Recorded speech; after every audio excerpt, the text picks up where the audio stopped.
வடக்கு ஜெர்மன் முழுவதும் எதிர்வரும் நாட்களில் பனிப்பொழிவுக்கான இரண்டாம் நிலை வானிலை எச்சரிக்கையில் இருக்கும் நிலையில் வானிலை அவதான நிலையம் எச்சரிக்கை விடுத்துள்ளது.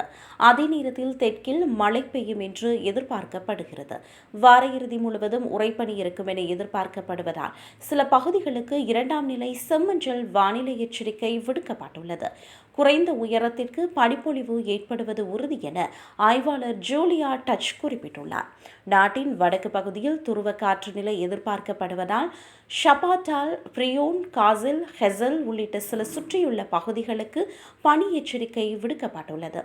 ரைன்லாந்து வழியாக ஹனோவர் மற்றும் சாக்சோனி பகுதி முதல் வடக்கு பிராண்டன்பர்க் வரையிலான ஒரு பகுதிகளில் கடுமையாக பனிப்பொழிவு எதிர்பார்க்கப்படுகிறது. இதற்கிடையில் தெற்கில் துணை வெப்பமண்டலங்களில் அதிகபட்சமாக 14 பாகை செல்சியஸ் வெப்பநிலை எதிர்பார்க்கப்படுகிறது. தெற்கு பவேரியாவிலும் உள்ள பகுதிகளிலும் கிழக்கு மற்றும் பால்டிக் கடற்கரையோரங்களுக்கு மழை மற்றும் காற்று எச்சரிக்கைகள் விடுக்கப்பட்டுள்ளன. ரைன்லாந்து கிழக்கு, வெஸ்பாலியா மற்றும் ஹனோவர் பகுதிகளில் 3 முதல் 6 மணி நேரத்திற்குள் 5 முதல் 10 சென்டிமீட்டர் வரை பனிப்பொழிவு எதிர்பார்க்கப்படுவதால் போக்குவரத்துக்கு இடையூறு ஏற்படலாம் என அறிவுறுத்தப்பட்டுள்ளது. உள்ளூர் வீதிகள் மற்றும் ரயில் சேவைகளுக்கு பாதிப்பு ஏற்பட வாய்ப்புகள் உள்ளன. ஓட்டுநர்கள் மற்றும் பயணிகள் கருப்பு பனி மற்றும் கடுமையான பனிக்கு தயாராக இருக்க வேண்டும். வெள்ளிக்கிழமைக்குள் பெரும்பாலான பனி குறைந்துவிட்டாலும் வார இறுதி வரை குளிர் வெப்பநிலை நீடிக்கும் என்று எதிர்பார்க்கப்படுகிறது.